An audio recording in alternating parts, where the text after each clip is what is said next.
నాటిన 40 రోజులు దాటిన తర్వాత పొలాలన్నీ కూడా మొలడం జరిగింది అధ్యక్ష. దానికి కారణం పాత ప్రభుత్వం ఏదైతే ఉందో మాకు ఎర్రకాలువ జలాశయం ఉందో అధ్యక్ష, దాని నుంచి వచ్చే నీరుని వేసుకునే కాలువ గట్టు ఒకటి ఉంది. ఆ గట్టు అన్ని చోట్ల తెగిపోయింది. 5 సంవత్సరాల్లో కనీసం దాన్ని రిపేర్ చేయలేదు అధ్యక్ష. మరి దాన్ని ఒక మాదిరి వర్షం వచ్చినప్పుడల్లా వేలాది ఎకరాలు మునిగిపోతూ ఉంది. మరి పంట నష్టం జరుగుతుంది, రైతు ఇబ్బంది పడుతూ ఉన్నాడు. దాని మీద ఎలాంటి ఆలోచన చేయకుండా మనం వచ్చినప్పుడల్లా వెళ్ళి పర్యటించడం రావడం, మళ్ళీ ఇక్కడికి వచ్చి మనల్ని ఏదో మీరు సహాయం చేయమని అడగడం కంటే నెక్స్ట్ రాబోయే మరి పంటకైనా సరే ఆ ఎర్రకాలువ గట్టుని మరి 25 మంది మీద దాన్ని చేయించవలసిన అవసరం ఉంది అధ్యక్ష. ఎందుకంటే దానికి కోట్లాది రూపాయలు ఏం అవ్వదు, కానీ అది కానీ కనీసం పూడ్చకపోతే చిన్నపాటి వర్షానికి కూడా మునిగిపోయే అవకాశం ఉంది. మరి రూరల్ మండలానికి వచ్చేటప్పుడు 10,000 ఎకరాలు, మరి పెంటపాడు మండలం 7,000 ఎకరాలు కూడా మునిగిపోయి పూర్తిగా నీటి మట్టం అయింది.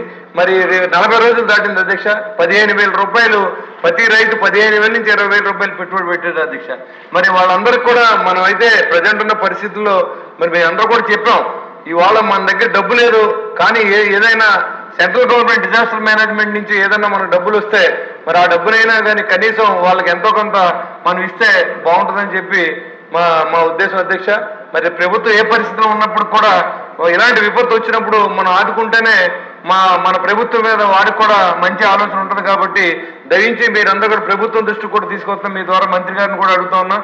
ఎందుకంటే ఆ ఎర్రకాలువ గట్టి నెక్స్ట్ సీజన్కైనా సరే దాన్ని ఏదో రకంగా పూడ్చవలసిన అవసరం, మరి ఆ గట్టుని ఎక్కడైతే గండ్లు కొట్టినాయో ఆ ప్రాంతాలన్నీ కూడా రిపేర్ చేసుకుంటే నెక్స్ట్ వచ్చే క్రాప్ అయినా కాపాడొచ్చు, రైతులను ఆదుకోవచ్చు అనే ఆలోచనని మీ ద్వారా మంత్రి గారికి తెలియజేస్తున్నాను అధ్యక్ష. కావున మంత్రి గారు కూడా ఒకసారి విజిట్ చేసి వారు చూసిన తర్వాత దాన్ని కూడా ఒక రకం దానికి ఏదైనా రిపేర్లు పెట్టించవలసిందిగా నేను మిమ్మల్ని మీ ద్వారా మరి మంత్రి గారిని కూడా అడుగుతూ ఉన్నాను.